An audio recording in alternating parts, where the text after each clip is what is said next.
Hi, Trisha here with Creo Design Workshops. I am here to teach you how to make a succulent planter box, or just a planter box in general, or you could also order these for a decorative piece for your bathroom, to put toilet paper rolls.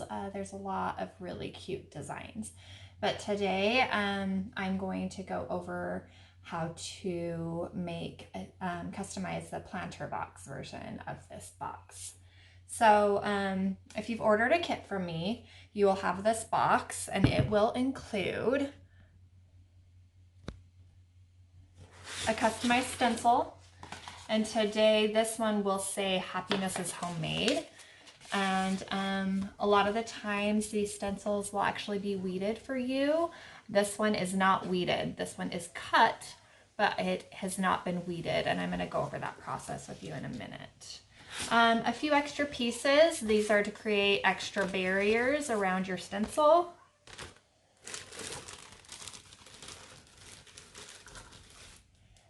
The paint that you have chosen, the color, and this is an off-white that I have chosen to paint my "Happiness is Homemade." Sponges. Now you'll have one sponge per color because we don't want to rinse our sponges and reuse them, because it makes the paint a little bit too runny, and it can create some bleeding in your piece.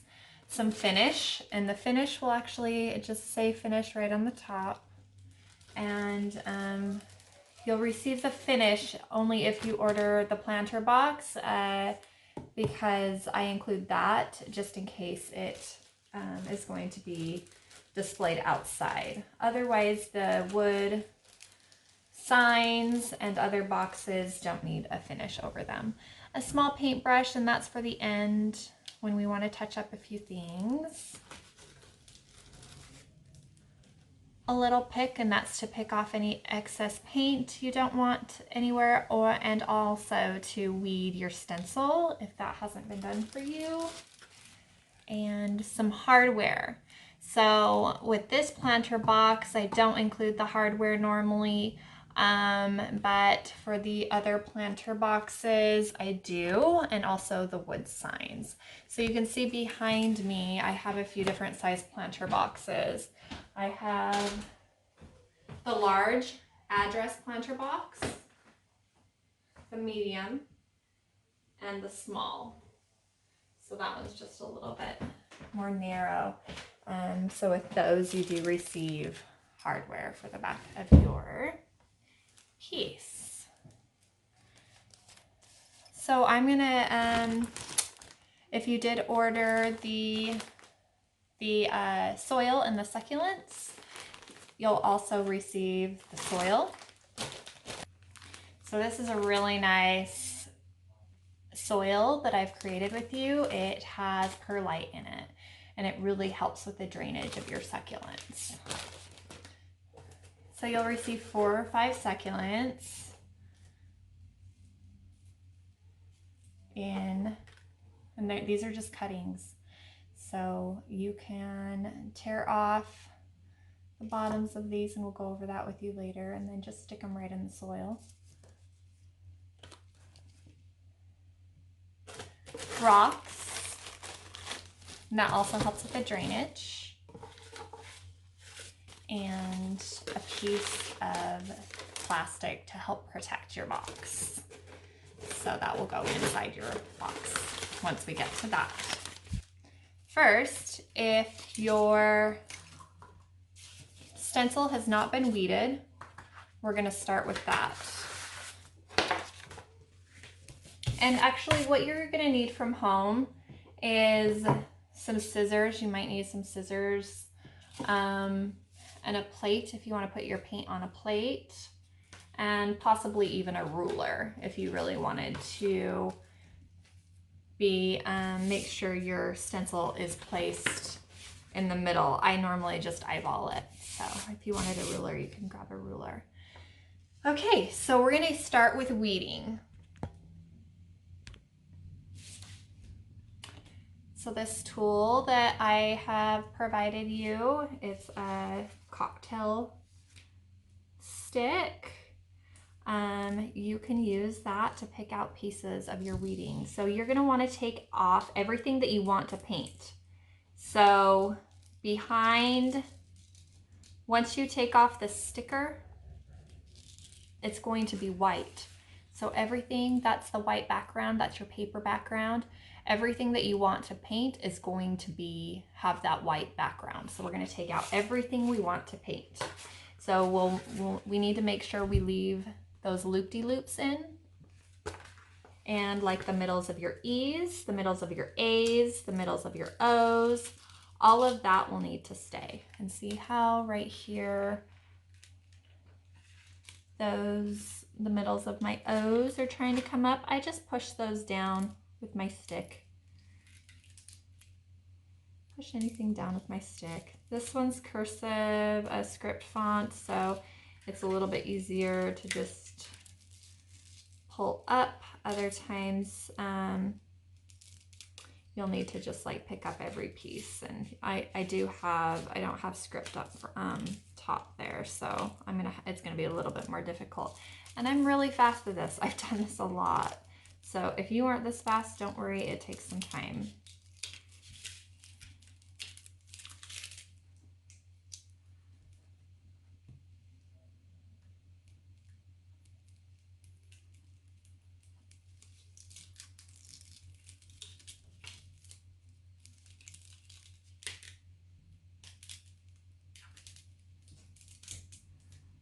So even that loop-de-looped on my D, and don't forget to take out the dots in your eyes.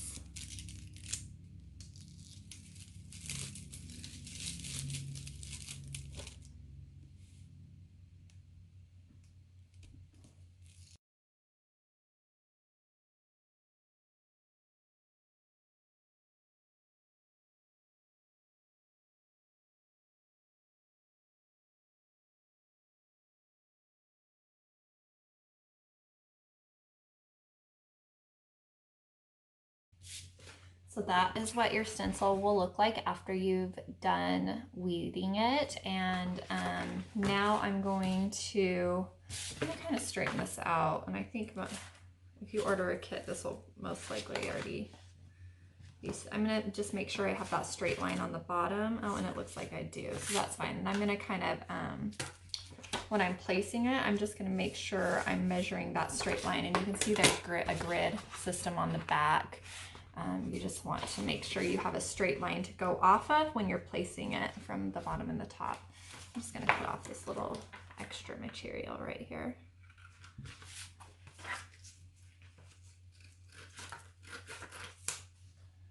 Okay. So now I need a piece of transfer tape, and if your stencil has not been weeded for you, I will also be including a piece of transfer tape. Some of my past participants have ordered these kits, and I was weeding for them because I didn't have I didn't think I had the tools to weed. I usually use a metal weeder, have each of my participants use a metal weeder, but I found these cool plastic cocktail sticks that work just as good. So I think that I'm thinking about continuing having the participants weed their own stencil because it's kind of fun. It's a fun part of the process.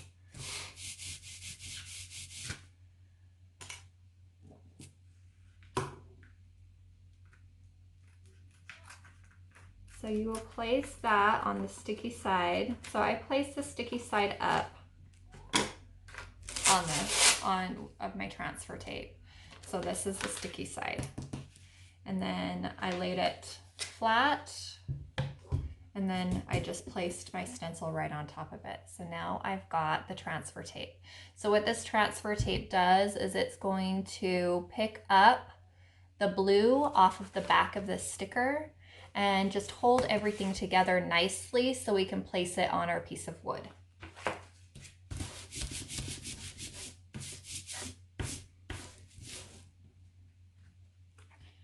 So when I've just pressed this down nicely, so I've kind of pushed out the bubbles and things like that, and just make sure it's gonna grab everything nicely, especially the insides of your O's and A's and things like that. We want those to come up with stay on your transfer tape. So we're gonna flip over our design so it's paper side up, and we're gonna start peeling. And when we peel, just be sure to not touch the blue. So if you see something coming up like the middle of my loop-de-loop, don't push that down, because this is all sticky. It's gonna come right back up onto your finger. So if you see something come up, just go ahead and push that piece of paper back down on it, and then roll again. So we want to do like these tight folds and roll it with tight folds, because everything wants, when you're doing it like that, it's going to want to flop back down, and we want it to flop back down, the blue of your stencil. We want everything to stay right there. So I just hold the very edge of it right here when I'm rolling it. And I'm doing this tight roll, but if I just like start pulling it up, I don't know, it's doing a really good job not coming up right now, but a lot of the times stuff will start popping up. So just do your roll. Okay, so that's garbage. And you'll grab your box. So with this box, if you notice, there's only one staple on each side, and then there is a metal piece on the front. On the back, there's a lot more staples. That's to hold it in place. But I wanted the front to look nice, and I love that knot.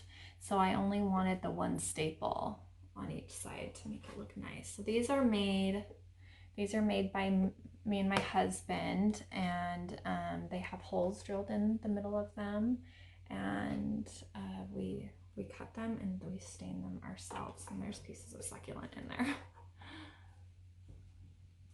But they are very well made, and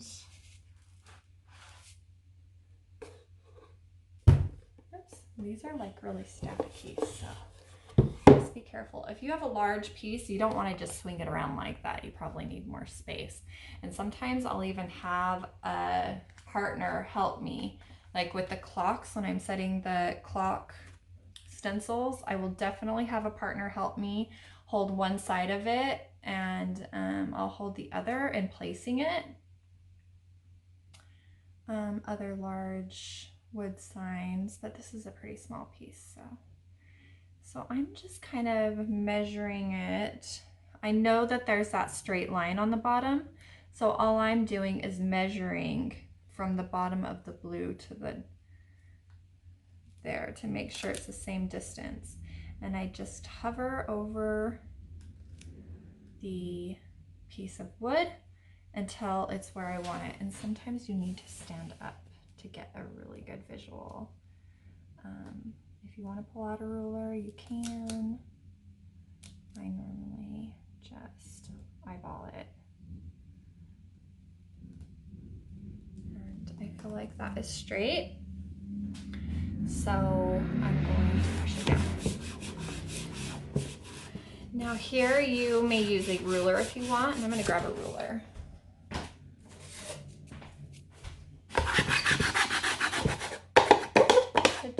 Really make sure all of those bubbles are out. If you do have a bubble, you can just like move it to the middle of where you don't need to create a barrier. So if I had like a bubble somewhere right here, I could just move it right here, like to the middle of that area where I don't need to create that barrier.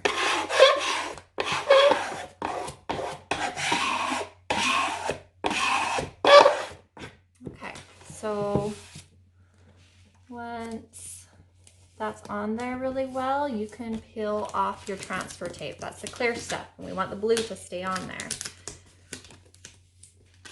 because that's our stencil and that's what's creating the barrier for our paint. And so when you're pulling this off, do the same rolling motion. If something starts to come up, you can actually push it down with your fingers because this isn't sticky. It's the other side. Sometimes the wood grain, the stencil doesn't stick to it, and I can't really tell you what type of, I mean, I get the same type of wood, but sometimes the wood's extra grainy, so sometimes it won't stick as well as this is right here. So this one's on there really well. I put a finish over them beforehand. I hope that will help with it. So so the stencil sticks really well. It's just a matte finish, and that seems to help a lot. But sometimes it just doesn't want to stick as well. So sometimes you'll just really have to like push it down and go really slow when you're pulling up that transfer tape. So if I don't think that your stencil is going to be quite large enough to fit over your whole piece, I'll include some extra stencil material, and that is just to create a really good barrier. Like sometimes I just go dab happy and I'll go over my stencil. So I just want to make sure that that's all covered. See?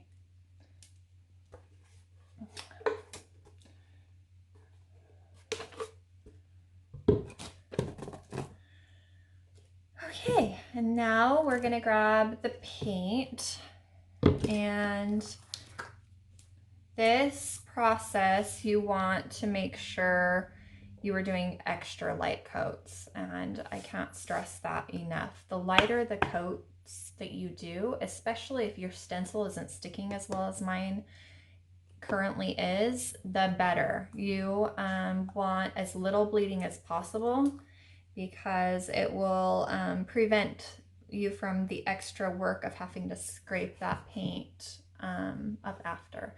And sometimes you won't even, you know, there's going to be bleeding regardless. That's part of the rustic look, but you just want to prevent the bleeding as much as you can.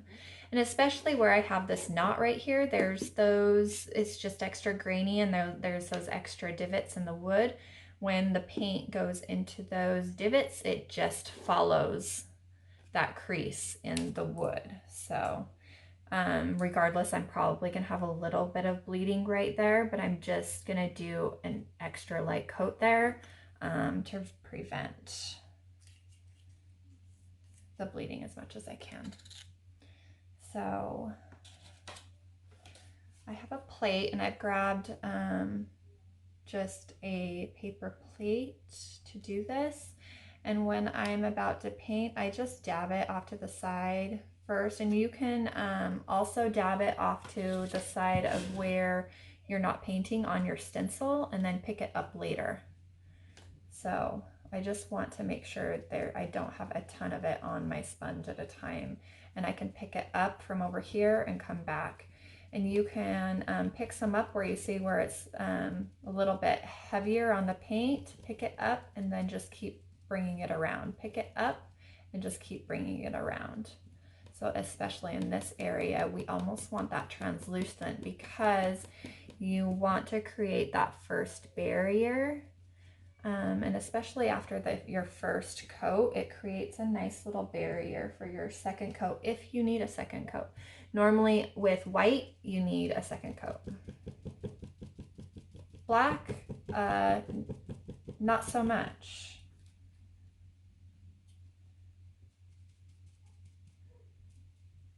And you want to make sure you dab and not swipe. That's very crucial as well. If you swipe, you're going to end up pushing the paint under your stencil. So dab, very light coats, pick up where it's heavy, and bring it on over to where you want more paint.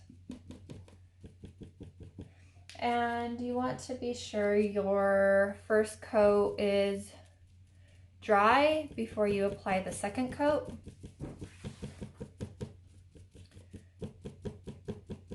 Otherwise, you're going to end up, if you have one spot that's dry and one spot that isn't, you'll end up with a thick layer there and you'll just pick up what you've painted in the other spot. So it will be uneven.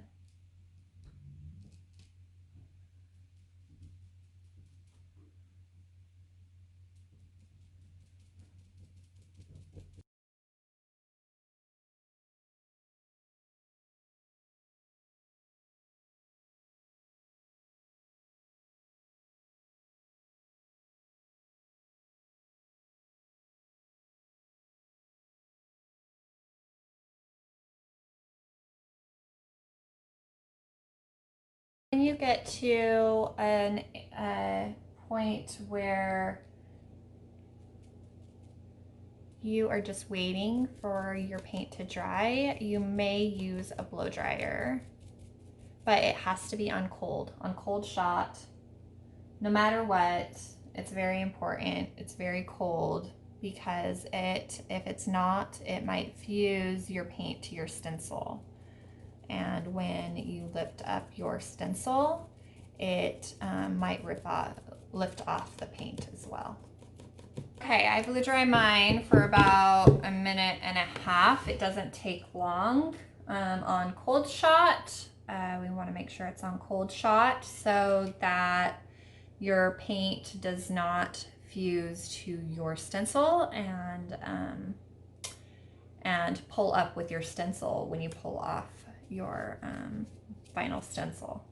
So just make sure it is on cold shot the whole time. And you can touch it to feel that it's dry. And see, mine looks pretty translucent right now. It is very spotty, which is fine. We're going to do that second coat.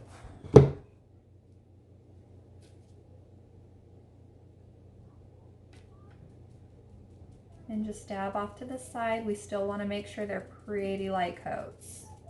You can do a little bit heavier this time, but just really don't glob it on there.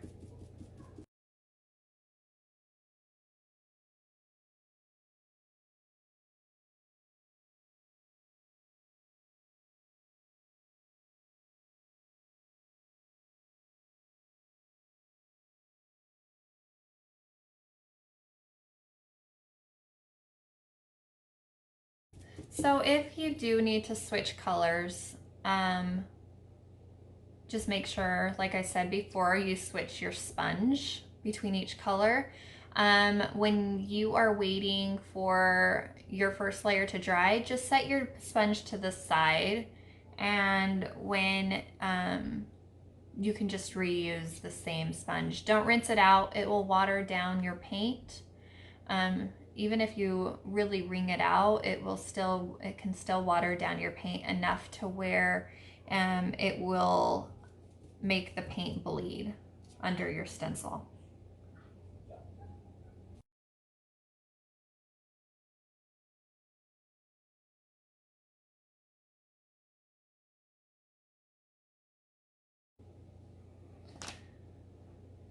Okay, I'm gonna blow dry it one more time on cold shot, and then we're gonna check it out to see if it needs a third coat.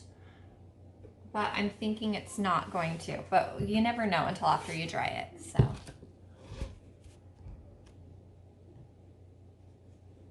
Okay, so I see just a few spots that I want to touch up a little bit, where I just feel like it's a little bit translucent, too translucent. So I'm just going to kind of go over some of these areas. And I might just end up dabbing the whole thing again and doing a third coat.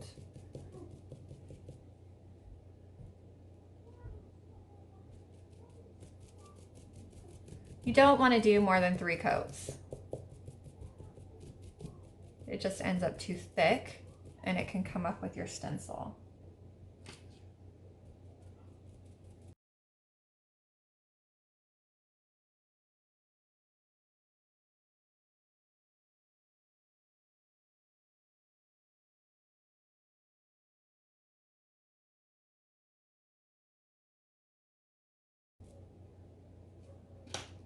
Okay, I'm gonna blow dry for the 3rd time.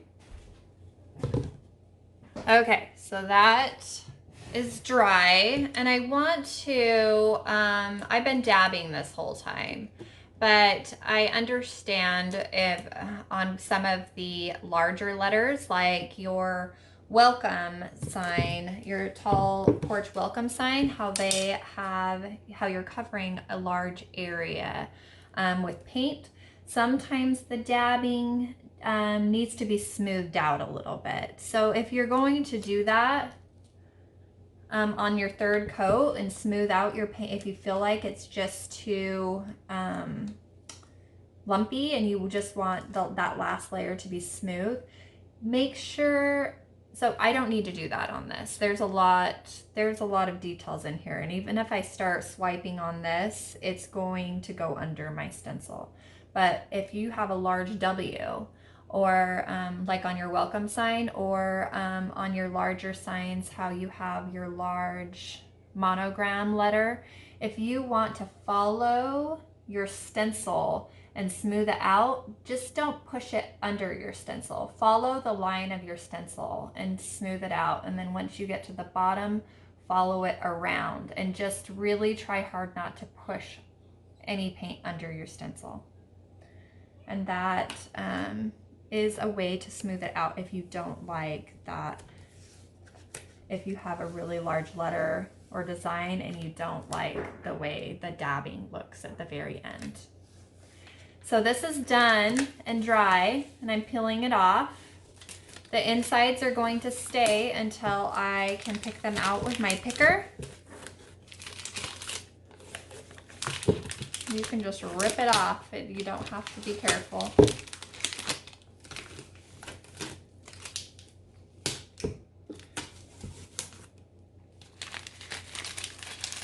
There might be a little bit of wet paint still left on your vinyl.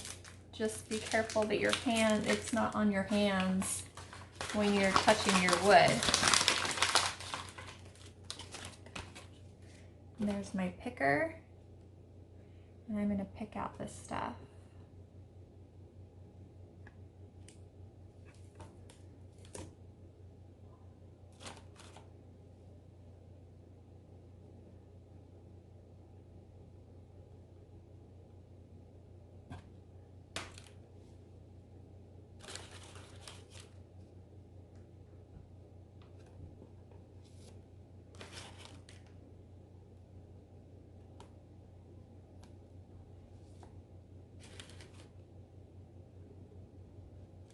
And I just dig it in there enough just to rub that, just to grab the middle of that stencil.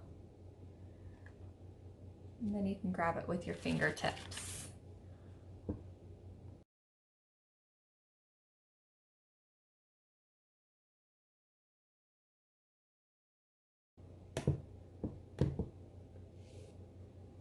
Some of the colors, like brown, don't show up very well on the wood. Black has been pretty good as long as you didn't order an ebony finish. Your black should even show up on those stains.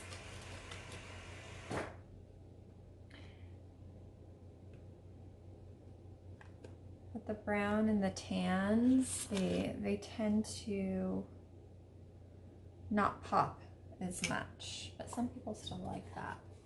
So there you have it. I scraped off a few pieces. So I'm going to use, as I was getting my stencil out of the middles of some things like this, so I'll just touch it up I mean, you probably couldn't even see it. But if there's any areas you want to touch up, that's why I provided you this tiny paintbrush. Or if you've had some bleeding, you can scrape off whatever you don't like. And there wasn't a lot of bleeding on this one because the stencil really grabbed onto this wood.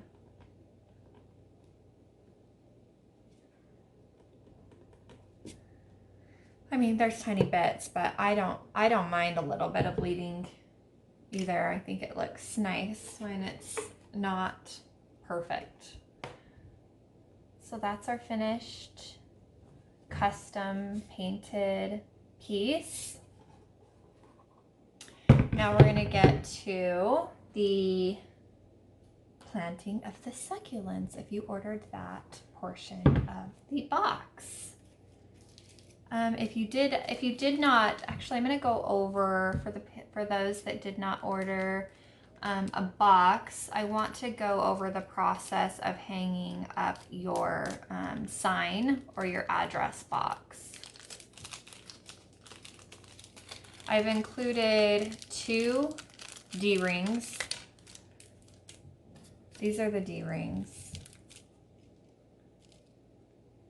And 2 screws and 1 nail.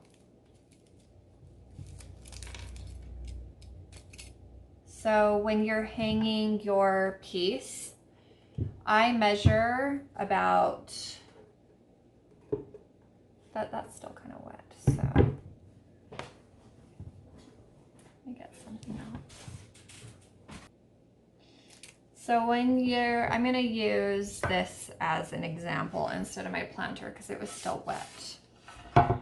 So when you're hanging your piece or applying your hardware for your piece, I just take the ruler and I put the width of the ruler along the side of my board, and I measure 4 inches down. So the 4 is right there.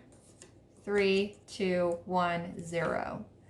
And at the corner of my ruler, I make a circle.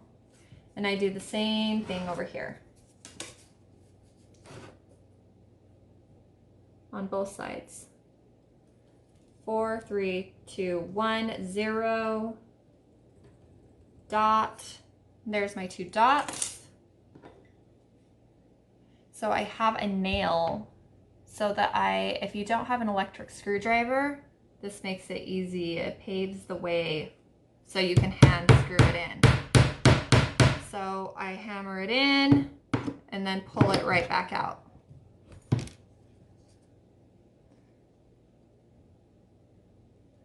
I hammer it in.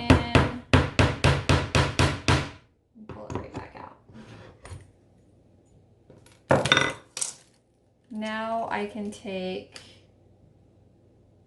a screw and screw it in. You can put some pressure on it and really put it in. So that's pretty much that. And it's really not difficult. See, it's going in pretty quickly. Okay, so that is how you attach your hardware. So after you've attached your hardware, another option if you don't want to put 2 holes in your wall is to tie a string to both pieces and just hang it from a string on your wall.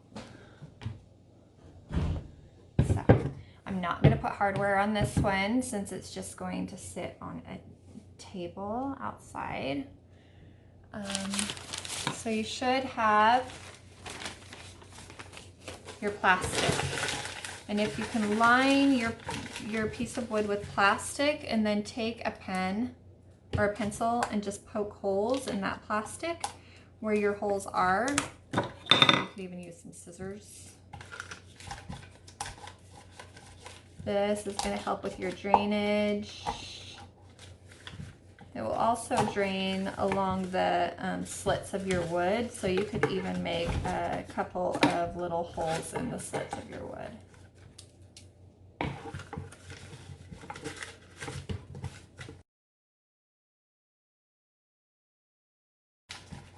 And just line up those holes and make sure they're big enough.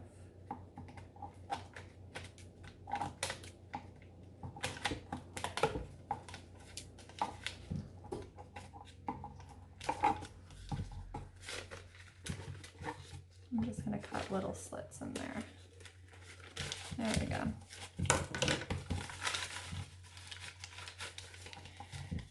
Now you'll place your rocks.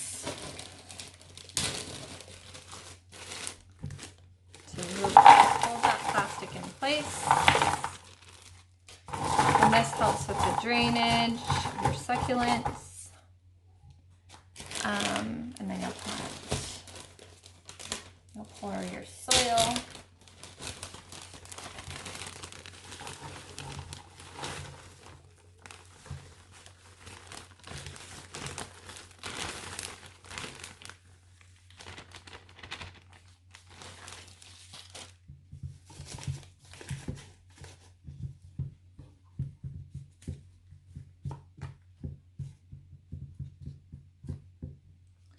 And then you'll just stick your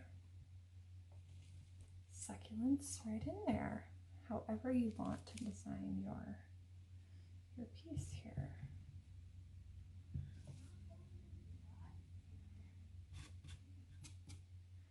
And there you have your finished planter box. We have a bunch of different designs to choose from. Not just the Happiness is Homemade, and we have Welcome. We have Welcome with your last name under it. We have Homegrown with your last name, Homegrown with Love, Homegrown in Martinez, California, or whatever city you live in. We just a bunch of designs, and we also have some that say that goes on the back of your toilet, nice ass. I don't know. There's a bunch of different designs. You'll have to go on there to check them out. But, and you can hear my kids in the background. It's we're in shelter in place, and it's been quite the ride. And I'm so glad to be able to offer these kits to you. I started this business about 4 years ago. I started out of my home, and we had friends just come over and we'd all craft together, and it was our saving grace. And I love that I get to bring this, make it a little bit easier for you to reclaim your creativity. And I think it's really important as adults, and especially in corporate America, we don't play as much as we should. So I love that we can, I can make it a little bit easier by providing you the materials and the guidance to explore play and creativity a little bit more. I hope you enjoyed yourself. If you want to order more kits, you can go on my website. I teach string art and macrame, succulent wreaths, and wood signs. So if you wanted a custom wood sign for somebody that's getting married, or you want one for your porch, or a growth chart for your kids, there's so many to choose from. And also, since we've been in shelter in place, I've been doing a lot of virtual parties. So if you have a birthday party coming up or a bridal shower, and you want to do something special and together and also be able to connect with each other, I can teach a workshop through Zoom and provide you each a kit. So, and if you want to connect with your team through work, I know some of you have been missing your team. This is also a great way to connect with your coworkers. So if you would like to email me at info@createwithtrisha.com, or contact me through my website at www.creodesignparties.com. that would be great. I hope to hear from you all soon, and email me if you have any questions or concerns or want to schedule a party or just have any questions about anything. Thanks so much. Have a good one.